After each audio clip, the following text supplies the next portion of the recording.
सिया राम जय जय राम। सिया राम जय जय राम। सिया राम जय जय राम। सभी को प्रणाम। आइए परम पूज्य गुरुदेव वंदनीय माता जी के श्री चरणों का ध्यान करते हुए, उनको स्मरण करते हुए प्रभु श्री राम की कथा को आगे बढ़ाएं। हिंदी में हम गोस्वामी तुलसीदास द्वारा रचित श्री रामचरितमानस का पाठ कर रहे हैं। इस पाठ को इंदु माँ के माध्यम से आगे बढ़ाते हैं। कल दूसरा विश्राम पूर्ण हुआ था और शिवजी और सती की स्टोरी चल रही थी, कहानी चल रही थी बहुत दिव्य। उसी को आगे बढ़ाएंगे। आज हम तीसरा विश्राम पढ़ेंगे। माँ आप अनम्यूट कर लीजिए और आगे पढ़ लीजिए। ॐ भूर्भुवः स्वः तत्सवितुर्वरेण्यं भर्गो देवस्य धीमहि धियो यो नः प्रचोदयात्। ध्यानं मूलं गुरुमूर्ति पूजामूलं गुरुपदम् मंत्रमूलं गुरुवाक्यं मोक्षमूलं गुरु कृपा। सभी को प्रणाम। सती जी ने श्री रघुनाथ जी के प्रभाव को समझकर डर के मारे शिव जी से छिपाव किया और कहा, हे स्वामिन, मैंने कुछ भी परीक्षा नहीं ली, वहां जाकर आपकी ही तरह प्रणाम किया। आपने जो कहा वह झूठ नहीं हो सकता। मेरे मन में यह बड़ा विश्वास है। तब शिवजी ने ध्यान करके देखा और सती जी ने जो चरित किया था वह सब जान लिया। फिर श्री रामचंद्र जी की माया को सिर नवाया, जिसने प्रेरणा करके सती जी के मुंह से भी झूठ कहलवा दिया। सुजान शिव जी ने मन में विचार किया कि हरि की इच्छा रूपी भावी प्रबल है। सती जी ने सीता जी का वेश धारण किया। यह जानकर शिवजी के हृदय में बड़ा विषाद हुआ। उन्होंने सोचा कि यदि मैं अब सती से प्रीति करता हूँ तो भक्ति मार्ग लुप्त हो जाता है और बड़ा अन्याय होता है। सती परम पवित्र है, इसलिए इन्हें छोड़ते भी नहीं बनता और प्रेम करने में बड़ा पाप है। प्रकट करके महादेव जी कुछ भी नहीं कहते, परंतु उनके हृदय में बड़ा संताप है। तब शिवजी ने प्रभु श्यामचंद्र जी के चरण कमलों में सिर नवाया और श्री राम जी का स्मरण करते ही उनके मन में यह आया कि सती के इस शरीर से मेरी पति पत्नी रूप में भेंट नहीं हो सकती। और शिवजी ने अपने मन में यह संकल्प कर लिया। स्थिर बुद्धि शिवजी ऐसा विचार कर श्री रघुनाथ चंद्र जी का स्मरण करते हुए अपने घर कैलाश को चले। चलते समय सुंदर आकाशवाणी हुई कि हे महेश, आपकी आपकी जय हो। आपने भक्ति की अच्छी दृढ़ता की। आपको छोड़कर दूसरा कौन ऐसी प्रतिज्ञा कर सकता है। आप श्री रामचंद्र जी के भक्त हैं, समर्थ हैं और भगवान हैं। इस आकाशवाणी को सुनकर सती जी के मन में चिंता हुई और उन्होंने सचाते हुए शिवजी से पूछा, हे कृपालु, कहिए आपने कौन सी प्रतिज्ञा की है। हे प्रभु, आप सत्य के धाम और दीन दयालु हैं। यद्यपि सती जी ने बहुत प्रकार से पूछा, परंतु त्रिपुरारी शिवजी ने कुछ न कहा। सती जी ने हृदय में अनुमान किया कि सर्वज्ञ शिवजी सब जान गए। मैंने शिवजी से कपट किया। स्त्री स्वभाव से ही मूर्ख और बेसमझ होती है। प्रीति की सुंदर रीति देखिए कि जल भी दूध के साथ मिलकर दूध के समान भाव बिकता है, परंतु फिर कपट रूपी खटाई पड़ते ही पानी अलग हो जाता है, दूध फट जाता है और स्वाद प्रेम जाता रहता है। अपनी करनी को याद करके सती जी के हृदय में इतना सोच है और इतनी अपार चिंता है कि जिसका वर्णन नहीं किया जा सकता। उन्होंने समझ लिया कि शिवजी कृपा के परम अथाह सागर हैं। इससे प्रकट में उन्होंने मेरा अपराध क्षम नहीं बत कहा। शिवजी का रूप देखकर सती जी ने जान लिया कि स्वामी ने मेरा त्याग कर दिया और वे हृदय में व्याकुल हो उठी। अपना पाप समझकर कुछ कहते नहीं बनता, परंतु हृदय भीतर ही भीतर कुम्हार के आग के समान अत्यंत जलने लगा। वृषकेतु शिवजी ने सती को चिंता युक्त जानकर उन्हें सुख देने के लिए सुंदर कथाएं कही। इस प्रकार मार्ग में विविध प्रकार के इतिहासों को कहते हुए विश्वनाथ कैलाश जा पहुंचे। वहां पर शिवजी अपनी प्रतिज्ञा को याद करके बड़ के पेड़ के नीचे पद्मासन लगाकर बैठ गए। शिवजी ने अपना स्वाभाविक रूप संभाला। उनकी अखंड और अपार समाधि लग गई। तब सती जी कैलाश पर रहने लगी।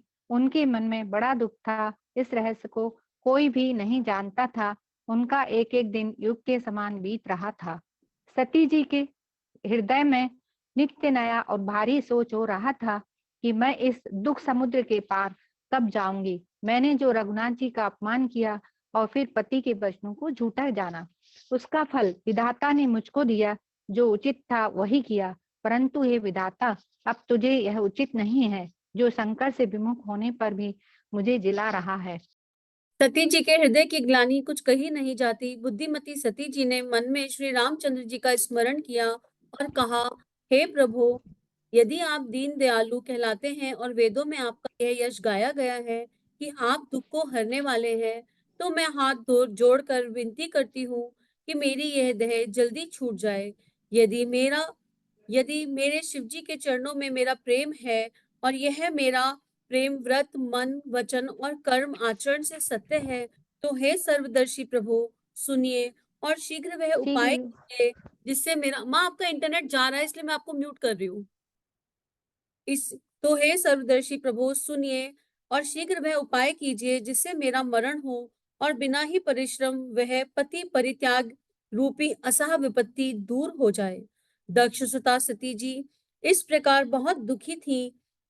उनको इतना दारुण दुख था कि जिसका वर्णन नहीं किया जा सकता। 87,000 वर्ष बीत जाने पर अविनाशी शिव जी ने समाधि खोली। शिव जी राम नाम का स्मरण करने लगे। तब सती जी ने जाना कि अब जगत के स्वामी शिव जी जागे। उन्होंने जाकर शिव जी के चरणों में प्रणाम किया। शिव जी ने उनको बैठने के लिए सामने आसन दिया। शिव जी भगवान हरि की रसमयी कथाएं कहने लगे। उस समय दक्ष प्रजापति हुए। ब्रह्मा जी ने सब प्रकार से योग्य देख समझकर दक्ष को प्रजापतियों का नायक बना दिया। जब दक्ष ने इतना बड़ा अधिकार पाया, तब उसके हृदय में अत्यंत अभिमान आ गया। जगत में ऐसा कोई नहीं पैदा हुआ जिसको प्रभुता का मद न हो। दक्ष ने सब मुनियों को बुला लिया और वे बड़ा यज्ञ करने लगे। जो देवता यज्ञ का भाग पाते, दक्ष ने उन सबको आदर सहित निमंत्रित किया। दक्ष का निमंत्रण पाकर किन्नर, नाग, सिद्ध, गंधर्व और सब देवता अपनी अपनी स्त्रियों सहित चले। विष्णु, ब्रह्मा और महादेव जी को छोड़कर सभी देवता अपना अपना विमान सजाकर चले। सती जी ने देखा अनेक प्रकार के सुंदर विमान आकाश में चले जा रहे हैं। देव सुंदरियां मधुर गान कर रही हैं, जिन्हें सुनकर मुनियों का ध्यान छूट जाता है। सती जी ने विमान में देवताओं के जाने का कारण पूछा। तब शिव जी ने सब बातें बतलाई। पिता के यज्ञ की बात सुनकर सती कुछ प्रसन्न हुई और सोचने लगी, यदि महादेव जी मुझे आज्ञा दे तो इसी बहाने मैं कुछ दिन पिता के घर जाकर रहूं, क्योंकि उनके हृदय में पति द्वारा त्यागी जाने का बड़ा भारी दुख था। पर अपना अपराध समझकर वे कुछ कहना ना चाहती थी। आखिर सती जी भय, संकोच और प्रेम रस में सनी हुई मनोहर वाणी से बोली, हे प्रभु, मेरे पिता के घर बड़ा उत्सव है। यदि आपकी आज्ञा हो तो हे कृपाधाम, मैं आदर सहित उसे देखने जाऊं। शिव जी ने कहा, तुमने बात तो बहुत अच्छी कही, यह मेरे मन को भी पसंद आई, पर उन्होंने न्योता नहीं भेजा, यह अनुचित है। दक्ष ने अपनी सभी लड़कियों को बुलाया है, किंतु हमारे वैर के कारण उन्होंने तुमको भी बुला दिया। हे, एक बार ब्रह्मा की सभा में हमसे अप्रसन्न हो गए थे, उसी से वे अब भी हमारा अपमान करते हैं। हे भवानी, जो तुम बिना बुलाए जाओगी तो शील स्नेह ही रहेगा और ना मान मर्यादा ही रह पाएगी। यद्यपि इसमें संदेह नहीं कि मित्र, स्वामी, पिता और गुरु के घर बिना बुलाए भी जाना चाहिए, तो भी जहां कोई विरोध मानता हो, उसके घर जाने में कल्याण नहीं होता। शिव जी ने बहुत प्रकार से समझाया, पर होनहार वश सती के हृदय में बोध नहीं हुआ। फिर शिव जी ने कहा, यदि बिन बुलाए जाओगी तो हमारी समझ में अच्छी बात ना होगी। शिव जी ने बहुत प्रकार से कहकर देख लिया, किंतु जब सती किसी प्रकार भी नहीं रुकी, तब त्रिपुरारी महादेव जी ने अपने मुख्य गणों को साथ देकर उनको विदा कर दिया। भवानी जब पिता दक्ष के घर पहुंची, तब दक्ष के डर के मारे किसी ने भी उनकी आप भगत नहीं की। केवल एक माता ही भले ही आदर से मिली, बहनें भी बहुत मुस्कुराती हुई मिली। दक्ष ने तो उनकी कुशल क्षेम तक नहीं पूछी। सती जी को देखकर उल्टे उनके सारे अंग जल उठे। तब सती जी ने जाकर यज्ञ देखा तो वहां कहीं शिव जी का भाग दिखाई नहीं दिया। तब शिव जी ने जो कहा था उनकी समझ में आया। स्वामी का अपमान समझकर सती जी का हृदय जल उठा। पिछला पति परित्याग का दुख उनके हृदय में उतना नहीं व्यापा था जितना महान दुख इस समय पति के अपमान के कारण हुआ। यद्यपि जगत में अनेक प्रकार के दुख, दारुण दुख हैं, तथापि जाति अपमान सबसे बढ़कर कठिन है। यह समझकर सती जी को बड़ा क्रोध हो आया। माता ने उन्हें बहुत प्रकार से समझाया बुझाया, परंतु उन्होंने शिव जी का अपमान उनसे सहा नहीं गया। इससे उनके हृदय में कुछ भी प्रबोध नहीं हुआ। तब वे सारी सभा को हठ पूर्वक डांट कर क्रोध भरे वचन बोली। हे सभासदों और सब मुनीश्वरों, सुनो। जिन लोगों ने यहाँ शिव जी की निंदा करी या सुनी है, उन सबको उसका फलन तुरंत ही मिल जाएगा और मेरे पिता दक्ष भी भली भांति पछताएंगे। जहाँ संत, शिव जी और लक्ष्मीपति भगवान श्री विष्णु की निंदा सुनी जाए, वहां ऐसी मर्यादा है कि यदि अपना वश चले तो उस निंदा करने वाले की जीभ काट लें और नहीं तो कान मूंद कर वहां से भाग जाएं। त्रिपुर दैत्यों को मारने वाले भगवान महेश्वर संपूर्ण जगत के आत्मा है। वे जगत पिता और सबका हित करने वाले हैं। मेरे मंदबुद्धि पिता उनकी निंदा करते हैं और मेरा यह शरीर दक्ष के वीर्य से उत्पन्न है। इसलिए चंद्रमा को ललाट पर धारण करने वाले वृषकेतु शिव जी को हृदय में धारण करने में इस शरीर को मैं तुरंत ही त्याग दूंगी। ऐसा कहकर सती जी ने योग अग्नि में अपना शरीर भस्म कर डाला। सारी यज्ञशाला में हाहाकार मच गया। सती का मरण सुनकर शिव जी के गण, कोई अनम्यूट हो गया है शायद, अपने आप को म्यूट कर लीजिए सब लोग। सती का मरण सुनकर सती का मरण सुनकर शिव जी के गण यज्ञ विध्वंस करने लगे। यज्ञ विध्वंस होते देखकर मुनीश्वर भृगु ने उनकी रक्षा करी। ये सब समाचार शिव जी को मिले। तब उन्होंने क्रोध करके वीरभद्र को भेजा। उन्होंने वहां जाकर यज्ञ विध्वंस कर डाला और सब देवताओं को यथोचित फल दंड दिया। दक्ष की जगत प्रसिद्धि वही गति हुई जो शिवद्रोही की हुआ करती है। यह इतिहास सारा संसार जानता है, इसलिए मैंने संक्षेप में इसका वर्णन किया। सती ने मरते समय भगवान हरि से यह वर मांगा कि मेरा जन्म जन्म में शिव जी के चरणों में अनुराग रहे। इसी कारण उन्होंने हिमाचल के घर जाकर माँ पार्वती के शरीर से जन्म लिया।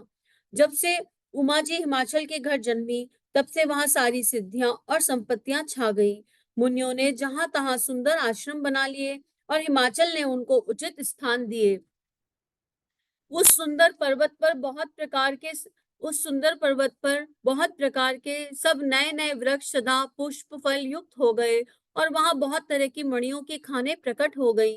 सारी नदियों में पवित्र जल बहता है और पशु पक्षी भ्रमर सभी सुखी रहते हैं। सभी जीवों ने अपने स्वाभाविक वैर को छोड़ दिया और पर्वत पर सभी परस्पर प्रेम करते हैं। पार्वती जी के घर आ जाने से पर्वत ऐसा शोभायमान हो रहा है जैसा राम भक्ति को पाकर भक्त शोभायमान होता है। उस पर्वतराज के घर नित्य नए नए मंगलोत्सव होते हैं, जिसका ब्रह्मादि यश गाते हैं। जब नारद जी ने यह समाचार सुने तो वह कौतूल कहीं से हिमाचल के घर पधारे। पर्वतराज ने उनका बड़ा आदर किया, चरण धोकर उनको उत्तम आसन दिया। फिर अपनी स्त्रियों सहित मुनि के चरणों में सिर नवाया और उनके चरणों तक को सारे घर में छिड़काया। हिमाचल ने अपने सौभाग्य का बहुत बखान किया और पुत्री को बुलाकर मुनि के चरणों में डाल दिया और कहा, हे मुनिवर, आप त्रिकाल यज्ञ और सर्वज्ञ हैं। आपके सर्वत्र पहुंच है। आप हृदय में विचार कर कन्या के दोष और गुण कहे। नारद मुनि ने हंसकर रहस्य युक्त कोमल वाणी से कहा, तुम्हारी कन्या सब गुणों की खान है। यह स्वभाव से ही सुंदर, सुशील और समझदार है। उमा, अंबिका और भवानी इसके नाम है। कन्या सब सुलक्षणों से संपन्न है। यह अपने पति को सदा प्यारी होगी। इसका सुहाग सदा अचल रहेगा और इसके माता पिता यश पावेंगे। यह सारे जगत में पूज्य होगी और इसकी सेवा करने से कुछ भी दुर्लभ न होगा। संसार में स्त्रियां इसका नाम स्मरण करके प्रतिव्रत रूपी तलवार की धार पर चढ़ जाएंगी। हे पर्वतराज, तुम्हारी कन्या सुलक्षणी है। अब इसमें जो दो चार अवगुण है उन्हें भी सुन लो। गुणहीन, मानहीन, माता पिता विहीन, उदासीन, संशयहीन, लापरवाह, योगी, जटाधारी, निष्काम हृदय, नंगा और अमंगल वेश वाला ऐसा पति इसको मिलेगा। इसके हाथों में ऐसी ही रेखा पड़ी है। नारद मुनि की वाणी सुनकर और उसको हृदय में सत्य जानकर पति पत्नी हिमवान और मां मैना को दुख हुआ और पार्वती जी प्रसन्न हुई। नारद जी भी इस रहस्य को नहीं जान पाए, क्योंकि सबकी बाहरी दशा एक सी होने पर भी भीतरी समझ भिन्न भिन्न थी। सारी सखियां, पार्वती, पर्वतराज, हिमवान और मैना, सभी के शरीर पुलकित थे, सभी के नेत्रों में जल भरा था। देव ऋषि के वचन असत्य नहीं हो सकते, यह विचार कर पार्वती ने उन वचनों को हृदय में धारण कर लिया। उन उन्हें शिवजी के चरण कमलों में स्नेह उत्पन्न हो आया था, परंतु मन में संदेह हुआ था कि उनका मिलना कठिन है। अवसर ठीक न जानकर उमा ने अपने प्रेम को छिपा लिया और फिर वे सखी की गोद में जाकर बैठ गईं। देव ऋषि की वाणी झूठी ना होगी, यह विचार कर हिमवान, मैना और सारी चतुर सखियां चिंता करने लगी।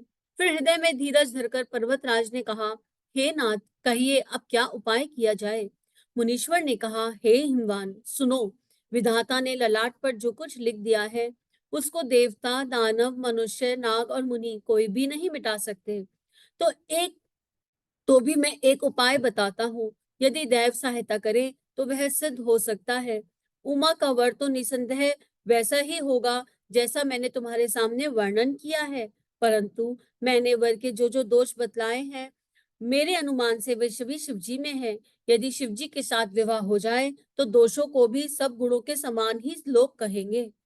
जैसे विष्णु भगवान शेषनाग की शैया पर सोते हैं तो भी पंडित लोग उनको कोई दोष नहीं लगाते। सूर्य और अग्निदेव अच्छे बुरे सभी रसों का भक्षण करते हैं, परंतु उनको कोई बुरा नहीं कहता। गंगा जी में शुभ और अशुभ सभी जल बहता है, पर कोई उन्हें अपवित्र नहीं कहता। सूर्य, अग्नि और गंगा जी की भांति समर्थ को कुछ दोष नहीं लगता।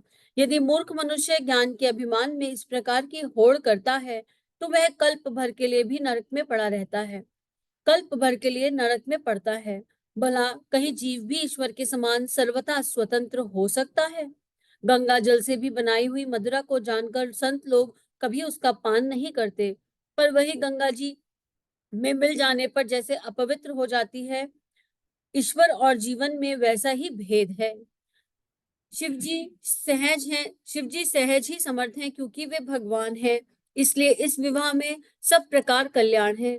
परंतु महादेव जी की आराधना बड़ी कठिन है। फिर भी कलेश फिर भी कलेश करने पर वे जल्दी संतुष्ट हो जाते हैं, अर्थात तप करने पर। यदि तुम्हारी कन्या तप करे तो त्रिपुरारी महादेव जी होनहार को मिटा सकते हैं। यद्यपि संसार में अनेक वर है, पर इसके लिए शिव जी को छोड़कर कोई दूसरा वर नहीं है। शिव जी वर देने वाले हैं, शरणागत के दुखों का नाश करने वाले हैं, कृपा के समुद्र और सेवकों के मन को प्रसन्न करने वाले हैं। शिव जी की आराधना किए बिना करोड़ों योग और जप करने पर भी वांछित फल नहीं मिलता।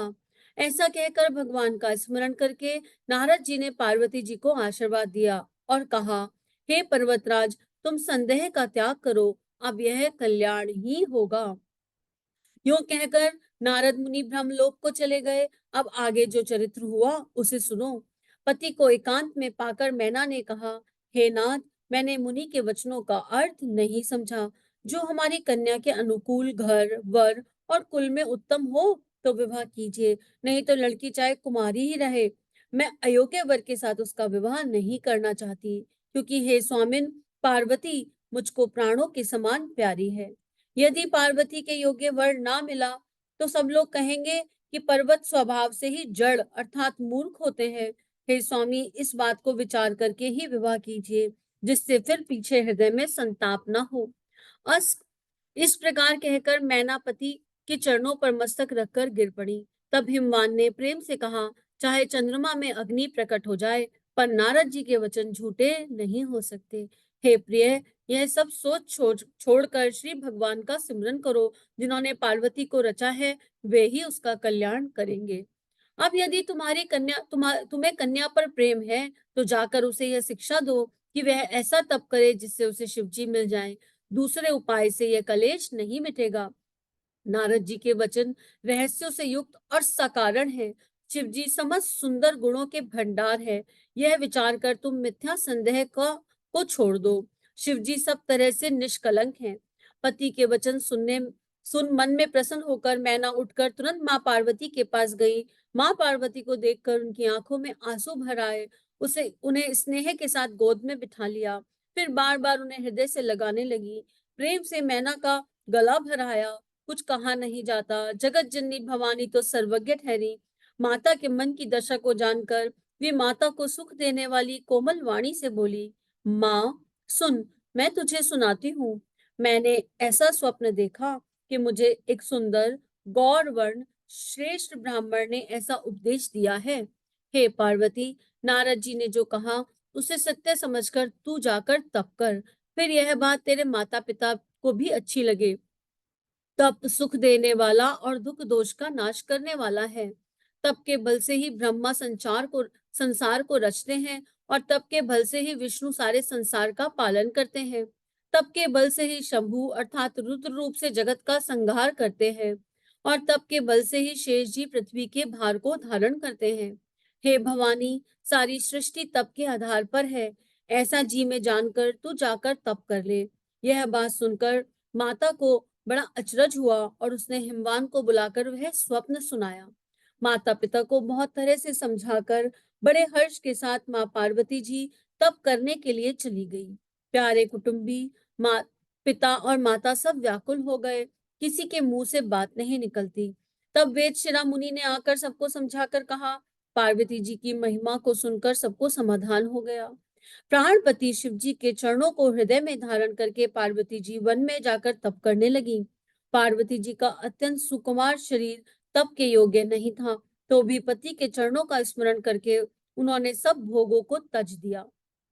स्वामी के चरणों में नित्य तथा नया अनुराग उत्पन्न होने लगा, और तप में ऐसा मन लगा कि शरीर की सारी सुध बिसर गई। 1000 वर्ष तक उन्होंने मूल और फल खाए, फिर 100 वर्ष साग खाकर बिताए। कुछ दिन जल और वायु का भोजन किया, और फिर कुछ दिन कठोर उपवास किए। जो बेलपत्र सूखकर पृथ्वी पर गिरते थे, 3000 वर्ष तक उन्हीं को खाया।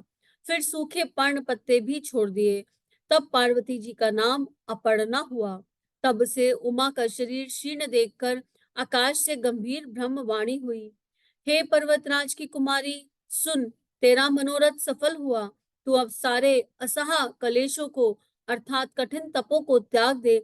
अब तुझे शिव जी मिलेंगे। हे भवानी, धीर मुनि और ज्ञानी बहुत हुए हैं, पर ऐसा कठोर तप किसी ने नहीं किया।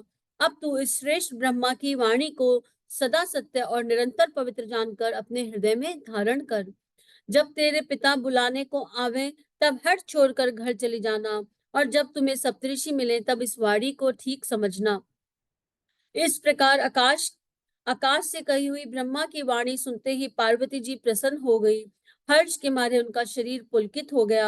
याज्ञवल्क्य जी भारद्वाज जी से बोले, मैंने पार्वती जी का सुंदर चरित्र सुनाया, अब शिव जी का सुहाना चरित्र सुनो। भोले शंकर की जय। जब जब से सती ने जाकर शरीर त्याग किया, तब से शिव जी के मन में वैराग्य हो गया। वे सदा रघुनाथ जी के नाम का जप करने लगे, और जहां तहां श्री रामचंद्र जी के गुणों की कथाएं सुनने लगे। चिदानंद, सुख के धाम, मोह, मद और काम से रहित शिव जी, संपूर्ण लोगों को आनंद देने वाले भगवान श्री हरि श्री रामचंद्र जी को हृदय में धारण करके भगवान के ध्यान में मस्त हुए पृथ्वी पर विचरने लगे। वे कहीं मुनियों के को ज्ञान का उपदेश करते और कहीं श्री राम चंद्र जी के गुणों का वर्णन करते। यद्यपि सुजान शिव जी निष्काम है, तो भी वे अपने तो भी वे भगवान अपने भक्त सती के वियोग के दुख से दुखी हैं। इस प्रकार बहुत समय बीत गया। श्री राम जी के चरणों में नित नई प्रीति हो रही है। शिव जी के कठोर नियम, अनन्य प्रेम और उनके हृदय में भक्ति की अटल टेक को देखकर श्री रामचंद्र जी ने तब कृतज्ञ उपकार मानने वाले कृपालु रूप और शील के भंडार महान तेज पुंज भगवान श्री रामचंद्र जी ने उन्हें दर्शन दिए, अर्थात वो प्रकट हुए। उन्होंने बहुत तरह से शिव जी की सराहना की और कहा, आपके बिना ऐसा कठिन व्रत कौन निभा सकता है। श्री रामचंद्र जी ने बहुत प्रकार से शिव जी को समझाया और पार्वती जी का जन्म सुनाया। कृपा निधान श्री रामचंद्र जी ने विस्तार पूर्वक पार्वती जी की अत्यंत पवित्र करनी का वर्णन किया। फिर उन्होंने शिव जी से कहा, हे शिव जी, यदि मुझ पर आपका स्नेह है तो आप मेरी विनती सुनिए। मुझे यह मांगे मुझे यह मांगे दीजिए कि आप जाकर पार्वती जी के साथ विवाह कर लें। शिव जी ने कहा, यद्यपि ऐसा उचित नहीं, परंतु स्वामी की बात भी मेटी नहीं जा सकती। हे नाथ, मेरा यही धर्म है कि मैं आपकी आज्ञा को सिर पर रखकर उसका पालन करूं। माता पिता गुरु और स्वामी की बात को बिना विचारे ही शुभ समझकर करना मानना चाहिए। फिर आप तो सब प्रकार से मेरे परम हितकारी हैं। हे नाथ, आपकी आज्ञा मेरे सिर पर है। शिव जी की भक्ति, ज्ञान और धर्म से युक्त वचन रचना सुनकर प्रभु श्री रामचंद्र जी संतुष्ट हो गए। प्रभु ने कहा, हे हर, आपकी प्रतिज्ञा पूरी हो गई। अब हमने जो कहा है उसे हृदय में रखना। इस प्रकार कहकर श्री रामचंद्र जी अंतर्धान हो गए। शिव जी ने उनकी वह मूर्ति अपने हृदय में रख ली। उस समय सप्तऋषि शिव जी के पास आए। प्रभु महादेव जी ने उनसे अत्यंत सुहावने वचन कहे। आप लोग माँ पार्वती के पास जाकर उनके प्रेम की परीक्षा लीजिए और हिमाचल को कहकर उन्हें पार्वती को लिवा लाने के लिए भेजिए। पार्वती को घर भिजवाइए और उनके संदेह को दूर कीजिए। ऋषियों ने वहां जाकर पार्वती को कैसी देखा, मानो मूर्तिमान तपस्या ही हो। मुनि बोले, हे शैल कुमारी, सुनो, तुम किस लिए इतना कठोर तप कर रही हो? तुम किसकी आराधना करती हो और क्या चाहती हो? हमसे अपना सच्चा भेद क्यों नहीं कहती? माँ पार्वती ने कहा, बात कहते मन बहुत सकुचाता है। आप लोग मेरी मूर्खता सुनकर हंसेंगे। मन मन ने हट पकड़ लिया है, वह उपदेश नहीं सुनता और जल पर दीवार उठाना चाहता है।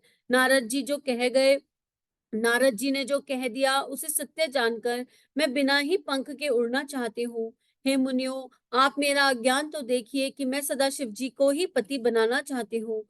पार्वती की बात सुनकर ऋषि लोग हंस पड़े और बोले, तुम्हारा शरीर पर्वत से ही तो उत्पन्न हुआ है, भला कहो तो नारद का उपदेश सुनकर आज तक किसका घर बसा है?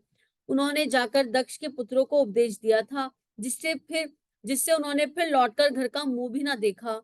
चित्रकेतु के घर को नारद ने ही चौपट किया। फिर यही हाल हिरण्यकश्यपु का हुआ।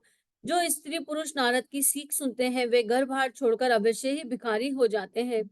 उनका मन तो कपटी है, शरीर पर सज्जनों के चिन्ह है, वे सभी को अपने समान बनाना चाहते हैं। उनके वचनों पर विश्वास मानकर तुम ऐसा पति चाहती हो जो स्वभाव से ही उदासीन, गुणहीन, निर्लज, बुरे वेश वाला, नर कपालों की माला पहनने वाला, कुलहीन, बिना बिना घर बार का, नंगा और शरीर पर सांपों को लपेटे रखने वाला है। ऐसे वर के मिलने से कहो तुम्हें क्या सुख होगा? तुम उस ठग नारद के बहकावे में आकर खूब भली। पहले पंचों के कहने से शिवजी ने सती से विवाह किया था, परंतु फिर उसे त्याग कर मरवा डाला। अब शिवजी को कोई चिंता नहीं रही, भीख मांगकर खा लेते हैं और सुख से सोते हैं। स्वभाव से ही अकेले अकेले रहने वाले स्वभाव से ही अकेले रहने वालों के घर भी भला क्या कभी स्त्रियां टिक सकती हैं? अब भी हमारा कहा मानो, हमने तुम्हारे लिए अच्छा वर विचारा है। वह बहुत ही सुंदर, पवित्र, सुखदायक और सुशील है, जिसका यश और लीला वेद गाते हैं। वह दोषों से रहित, सारे सद्गुणों की राशि, लक्ष्मी का स्वामी और बैकुंठपुरी का रहने वाला है। हम ऐसा वर तुमको लाकर मिला देंगे। यह सुनते ही पार्वती जी हंसकर बोली, आपने यह सत्य ही कहा था कि मेरा यह शरीर पर्वत से उत्पन्न हुआ है, इसलिए हट नहीं छूटेगा, शरीर भले ही छूट जाए। सोना भी पत्थर से ही उत्पन्न होता है, सो वह जलाए जाने पर भी अपना स्वभाव अर्थात स्वर्ण तत्व को नहीं छोड़ता। अतः मैं नारद जी के वचनों को नहीं सुनूंगी, चाहे घर बसे या उजड़े। इसमें मैं नहीं डरती। जिसको गुरु के वचनों में विश्वास नहीं, उसको सुख और सिद्धि स्वप्न में भी सुगम नहीं होती।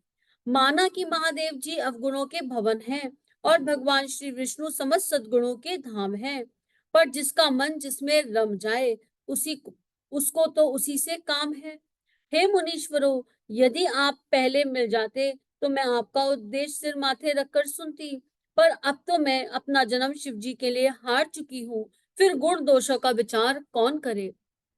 यदि आपके हृदय में बहुत ही हठ है और विवाह की बातचीत बरेखी किए बिना आपसे रहा ही नहीं जाता, तो संसार में वर कन्या बहुत है। खिलवाड़ करने वालों को आलस्य तो होता नहीं, और कहीं जाकर कर लीजिए।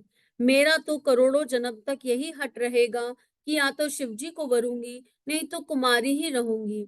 शिवजी स्वयं शिवजी 100 बार कहे तो भी नारद जी के उपदेश को नहीं छोड़ूंगी। जगत जननी माँ पार्वती ने फिर कहा कि मैं आपके पैरों पड़ती हूँ, आप अपने घर जाइए, बहुत देर हो गई। शिवजी में पार्वती जी का ऐसा प्रेम देखकर ज्ञानी मुनि बोले, हे जगत जननी, हे भवानी, आपकी जय हो, जय हो, जय हो। हे माँ गौरी, आपकी जय हो, जय हो, जय हो। आप माया हैं और शिवजी भगवान है। आप दोनों समस्त जगत के माता पिता हैं। आप दोनों समस्त जगत के माता पिता हैं। यह कहकर मुनि पार्वती जी के चरणों में सिर नवाकर चल दिए और उनके शरीर बार बार पुलकित हो रहे थे। मुनियों ने जाकर हिमवान को पार्वती जी के पास भेजा और विनती करके उनको घर ले आए। फिर सप्तऋषियों ने शिव जी के पास जाकर उनको पार्वती जी की सारी कथा सुनाई। वह पार्वती जी का प्रेम सुनते ही शिव जी आनंद मग्न हो गए। सप्तऋषि प्रसन्न होकर अपने घर ब्रह्मलोक को चले गए। तब सुजान शिव जी मन को स्थिर करके श्री रघुनाथ जी का ध्यान करने लगे। उसी समय तारक नामक असुर हुआ, जिसकी भुजाओं का बल, प्रताप और तेज बहुत बड़ा था। उसने सब लोक और लोकपालों को जीत लिया। सब देवता सुख और संपत्ति से रहित हो गए। वह अजर अमर था, इसलिए किसी से जीता नहीं जाता था। देवता उसके साथ बहुत तरह की लड़ाइयां लड़कर हार गए। तब उन्होंने ब्रह्मा जी के पास जाकर पुकार मचाई। ब्रह्मा जी ने सब देवताओं को दुखी देखा। ब्रह्मा जी ने सबको समझाकर कहा, इस दैत्य की मृत्यु तब होगी जब शिवजी के वीर्य से पुत्र उत्पन्न होगा और इसको युद्ध में वही जीतेगा। मेरी बात सुनकर उपाय करो, ईश्वर सहायता करेंगे और काम हो जाएगा। सती जी ने जो दक्ष के यज्ञ में देह का त्याग किया था, उन्होंने अब हिमाचल के घर जाकर जन्म लिया है। उन्होंने शिवजी को पति बनाने के लिए तप किया। इधर शिवजी सब छोड़ जाकर छाड़कर समाधि लगा बैठे हैं। यद्यपि है तो बड़े असमंजस की बात, तथापि मेरी एक बात सुनो। तुम जाकर कामदेव जी को शिवजी के पास भेजो। वह शिवजी के मन में शोभ उत्पन्न करे, उनकी समाधि भंग करे। तब हम जाकर शिवजी के चरणों में सिर रख देंगे और उन्हें जबरदस्ती विवाह के लिए राजी करा लेंगे। इस प्रकार से भले ही देवताओं का हित होगा, और कोई उपाय नहीं। सबने कहा, यह सम्मति बहुत अच्छी है।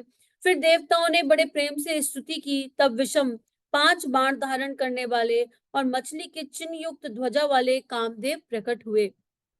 देवताओं ने कामदेव से अपनी सारी विपत्ति कही। सुनकर कामदेव ने मन में विचार किया और हंसकर देवताओं से यो कहा कि शिवजी के साथ विरोध करने में मेरी कुशल नहीं, तथापि मैं तुम्हारा काम तो करूंगा, क्योंकि वेद दूसरे के उपकार को परम धर्म कहते हैं। जो दूसरे के हित के लिए अपना शरीर त्याग देता है, संत उसी की बड़ाई करते हैं। और यो कहे और सबको सिर नवाकर कामदेव अपने पुष्प के धनुष हाथ में लेकर अपने वसंत आदि सहायकों के साथ चले। चलते समय कामदेव ने हृदय में ऐसा विचार किया कि शिवजी के साथ विरोध करने में मेरा मरण निश्चित है। तब उसने अपना प्रभाव फैलाया और समस्त संसार को अपने वश में कर लिया। जिस समय उस मछली के चिन्ह की ध्वजा वाले कामदेव ने कोप किया, उस समय क्षण भर में ही वेदों की सारी मर्यादा मिट गई। ब्रह्मचर्य, नियम, नाना प्रकार के संयम, धीरज, धर्म, ज्ञान, विज्ञान, सदाचार, जप, योग, वैराग्य आदि विवेक की सेना डरकर भाग गई। विवेक अपने सहायकों सहित भाग गया। उसने उसके योद्धा रणभूमि से पीठ दिखा गए। उस समय वे सब सद ग्रंथ रूपी पर्वत की कंदराओं में जा छुपे, अर्थात ज्ञान, वैराग्य, संयम, नियम, सदाचार ग्रंथों में ही लिखे रह गए। उनका आचरण छूट गया। सारे जगत में खलबली मच गई और सब कहने लगे, हे विधाता, अब क्या होने वाला है? हमारी रक्षा कौन करेगा? ऐसा 2 सिर वाला कौन है जिसके लिए रति के पति कामदेव ने कोप करके हाथ में धनुष बाण उठाया है? जगत में स्त्री पुरुष संज्ञा वाले जितने चर अचर प्राणी थे, वे सब अपनी अपनी मर्यादा को छोड़कर काम के वश हो गए। सबके हृदय में काम की इच्छा हो गई। लताओं बेलों को देखकर वृक्षों की ओर डालियां झुकने लगी। नदियां उमड़ गुमड़ समुद्र की ओर दौड़ी और ताल तलैया भी आपस में संगम करने लगी, मिलने जुलने लगी। जब जड़ अर्थात वृक्ष, नदी आदि की यह दशा कही गई, तब चेतन जीवों की करनी कौन कह सकता है। आकाश, जल और पृथ्वी पर विचरने वाले सारे पशु पक्षी अपने संयोग का समय भुलाकर काम के वश हो गए। सब लोग कामंद होकर व्याकुल हो गए। चकवा चकवी दिन रात नहीं देखते। देव, दैत्य, मनुष्य, किन्नर, सर्प, प्रेत, पिशाच, भूत, बेताल, ये तो सदा ही काम के गुलाम है। यह समझकर मैंने इनकी दशा का वर्णन नहीं किया। सिद्ध विरक्त महामुनि और महान योगी भी काम के वश होकर योग रहित या स्त्री के विरही हो गए। जब योगेश्वर और तपस्वी भी काम के वश हो गए, तब पामर मनुष्य की कौन कहे। जो समस्त चराचर जगत को ब्रह्म में देखते थे, वे अब उसे स्त्री में देखने लगे। स्त्रियां सारे संसार को पुरुष में देखने लगी और पुरुष उसे स्त्री में देखने लगे। 2 घड़ी तक सारे ब्रह्मांड के अंदर कामदेव का रचा हुआ यह कौतुक तमाशा रहा। किसी के भी हृदय ने धैर्य धारण नहीं किया। कामदेव ने सबके मन हर लिए। श्री रघुनाथ जी जिनकी रक्षा की, केवल वे ही उस समय बचे रहे। श्री रघुनाथ जी ने जिनकी रक्षा करी, केवल वे ही उस समय बचे रहे। 2 घड़ी तक ऐसा तमाशा हुआ, जब तक कामदेव शिव जी के पास पहुंच गए। शिव जी को देखकर कामदेव डर गया। तब सारा संसार फिर जैसा का तैसा स्थिर हो गया। तुरंत ही जब सब जीव वैसे ही सुखी हो गए, जैसे मत वाले अर्थात नशा पिए हुए लोग नशा उतर जाने पर सुखी होते हैं। दुराधर्ष, जिनको पराजित करना अत्यंत कठिन हो, और दुर्गम अर्थात जिनका पार पाना अत्यंत कठिन है। भगवान अर्थात संपूर्ण ऐश्वर्य, धर्म, यश, श्री, ज्ञान और वैराग्य रूप 6 ईश्वरीय गुणों से युक्त रुद्र महाभयंकर शिव जी को देखकर कामदेव भयभीत हो गए। लौट जाने में लज्जा मालूम होती और करते कुछ बनता नहीं। आखिर में मन में मरने का निश्चय करके उसने उपाय रचा। तुरंत ही सुंदर ऋतुराज वसंत को प्रकट किया। फूले फूले हुए नए नए वृक्षों की कतारें सुशोभित हो गई। वन, उपवन, बावली, तालाब और सब दिशाओं के विभाग परम सुंदर हो गए। जहां तहां मानो प्रेम उमड़ रहा था, जिसे देखकर मेरे मन में भी कामदेव मेरे मरे मनों में भी कामदेव जाग उठा। मरे हुए मन में भी कामदेव जागने लगा। वन की सुंदरता कही नहीं जा सकती। काम रूपी अग्नि का सच्चा मित्र शीतल मंद सुगंध पवन चलने लगा। सरोवरों में अनेक कमल खिल गए, जिन पर सुंदर भौरों के समूह गुंजार करने लगे। राजहंस, कोयल और तोते रसीली बोली बोलने लगे और अप्सराएं गा गा कर नाचने लगी। कामदेव अपनी सेना समेत करोड़ों प्रकार की सब कलाएं उपयोग करके हार गए, पर शिव जी की असल समाधि ना डिगी। तब कामदेव क्रोधित हो उठे। आम के वृक्ष की एक सुंदर डाली देखकर उनका मन क्रोध से भरा हुआ। कामदेव उस पर चढ़ गए और उसने पुष्प धनुष अपने अपने 5 बाण चढ़ाए और अत्यंत क्रोध से लक्ष्य की ओर ताककर उन्हें कान तक तान लिया। कामदेव ने तीक्ष्ण 5 बाण छोड़े, जो शिव जी के हृदय में लगे, और तब उनकी समाधि टूट गई, वे जाग गए। ईश्वर अर्थात शिव जी के मन में बहुत क्षोभ हुआ। उन्होंने आंखें खोलकर सब और देखा। जब आम के पत्तों में छुपे हुए कामदेव को देखा तो उन्हें बड़ा क्रोध हुआ, जिससे तीनों लोग कांप उठे। तब शिव जी ने तीसरा नोत्र खोला। उसको देखते ही कामदेव जलकर भस्म हो गए। जगत में बड़ा हाहाकार मच गया। देवता डर गए, दैत्य दुखी सुखी हुए, भोगी लोग काम सुख को याद करके चिंता करने लगे, और साधक योगी निष्कंटक हो गए। कामदेव की स्त्री रति अपने पति की यह दशा सुनते ही मूर्छित हो गई। रोती चिल्लाती और भांति भांति से करुणा करती हुई वह शिव जी के पास गई। अत्यंत प्रेम के साथ अनेकों प्रयास से विनती करके हाथ जोड़कर सामने खड़ी हो गई। शीघ्र प्रसन्न होने वाले कृपालु शिव जी अबला अर्थात असहाय स्त्री को देखकर उसको संतावना देने वाले वचन बोले। हे रति, अब से तेरे स्वामी का नाम अनंग होगा। वह बिना ही शरीर के सबको व्यापेगा। अब तू अपने पति से मिलने की बात सुन। जब पृथ्वी के बड़े भारी भार को उतारने के लिए यदुवंश में श्री कृष्ण का अवतार होगा, तब तेरा पति उनका पुत्र प्रद्युम्न के रूप में उत्पन्न होगा। मेरा यह वचन अन्यथा नहीं होगा। शिव जी के वचन सुनकर रति चली गई। अब दूसरी कथा बखान कर विस्तार से कहता हूँ। ब्रह्मादिदेव देवताओं ने यह सारे समाचार सुने तो वे बैकुंठ की ओर चले। फिर वहां से विष्णु और ब्रह्मा जी सहित सब देवता वहां गए जहां कृपा के धाम शिवजी थे। उन सब ने शिवजी की अलग अलग स्तुति की। तब शशि भूषण शिवजी प्रसन्न हो गए। कृपा के समुद्र शिवजी बोले, हे देवताओं, कहिए आप किस लिए आए हैं। ब्रह्मा जी ने कहा, हे प्रभु, आप अंतर्यामी हैं, तथापि हे स्वामी, भक्तिवश मैं आपसे विनती करता हूँ। हे शंकर, सब देवताओं के मन में ऐसा परम उत्साह है। हे नाथ, वे अपनी आंखों से आपका विवाह देखना चाहते हैं। हे कामदेव, मत को चूर करने वाले, आप ऐसा कुछ कीजिए जिससे सब लोग इस उत्सव को देखकर नेत्र भरकर देखें। हे कृपा के सागर, कामदेव को भस्म करके आपने रति को जो वरदान दिया सो बहुत ही अच्छा किया। हे नाथ, श्रेष्ठ स्वामियों में यह सहज आपका स्वभाव है कि पहले दंड देकर फिर कृपा करते हैं। पार्वती ने अपार तप किया है, अब उन्हें अंगीकार कीजिए। ब्रह्मा जी की प्रार्थना सुनकर और प्रभु श्री रामचंद्र जी के वचनों को याद करके शिव जी ने प्रसन्नता पूर्वक कहा, ऐसा ही हो। तब देवताओं ने नगाड़े बजाए और फूलों की वर्षा करके जय हो, जय हो, जय हो, देवताओं के स्वामी की जय हो, सब ऐसा कहने लगे। उचित अवसर जानकर सप्तऋषि आए और ब्रह्मा जी ने तुरंत ही उन्हें हिमाचल के घर भेज दिया। वे पहले वहां गए जहां पार्वती जी थी और उनसे छल से भरे मीठे विनोद युक्त आनंद पहुंचाने वाले वचन बोले। नारद जी के उपदेश से तुमने उस समय हमारी बात नहीं सुनी। अब तो तुम्हारा प्रण झूठा हो गया, क्योंकि महादेव जी ने काम को ही भस्म कर दिया। सियावर रामचंद्र की जय, की जय। राम सिया राम, सिया राम, जय जय राम। राम सिया राम, सिया राम, जय जय राम। राम सिया राम, सिया राम, जय जय राम। सभी को प्रणाम।